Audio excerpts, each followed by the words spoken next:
Në fshatin Kamian të Tetovës ndodhet ky mulli I vjetër më shumë se 500 vjet. Mullinxhiu Lutfi Meri për televizionin 21 rrëfen se në këtë mulli të vjetër kanë punuar 6 gjenerata. Me shumë nostalgji tregon për vjetërsinë e mullirit ndër breza si dhe fillimet e tij të para që nga mosha 7 vjeçare.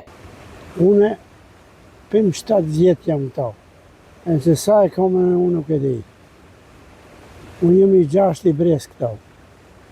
Kur e kemi kupat këtë vendin, delen 3 brezat atje, I vejnë 500 vjetë ke mulleni. Që ka?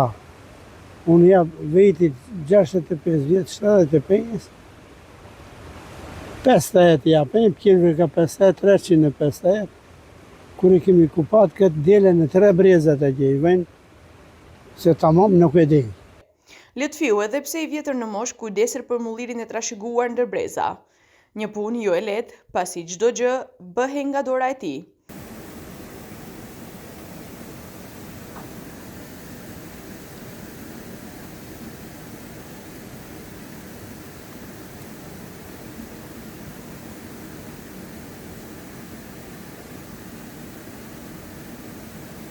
Kjo e jepa.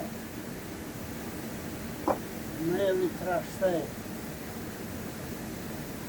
Kjo e përcakton se sa të bluhet majli. Po. Do ma trash, ma but, ku të thonë në njërës plasë në vejë.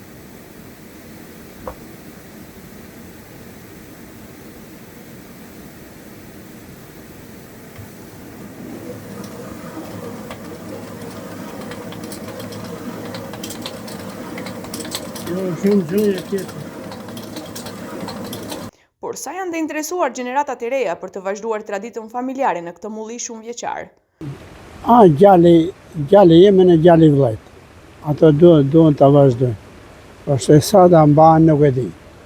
A nesa dhe jena vetë dhe mbanë. Mulliri në Kamian njihet edhe për ujin e mrekullueshëm që ka. Lutfiu thotë se shumë njerëz nga të gjitha treva shqiptare shkojnë marrin ujë për fëmijët që kanë pengesa dhe zhvillim në të folur. Para 10 vjet dhe një gjalli tonë këto kujshis, ja ka që vllai ujti, a ka zënë të fole, e në Tiranë kemi që ujti, a një 10-15 vjet që kemë pa me ditë. Këto ka një 500 vjet kemë pa me ditë, ama në shtejqeret nuk e di. Ajo në punë e Zotit, unë ujti vapën e... Pika vajnë e marrin ujti. Këto vajnë për Kosovë, vajnë për Presheve, vajnë për Shqipëni, vajnë për të Shkupit këtë më rindë. Nuk ka vind që nuk ka këto që nuk vajnë.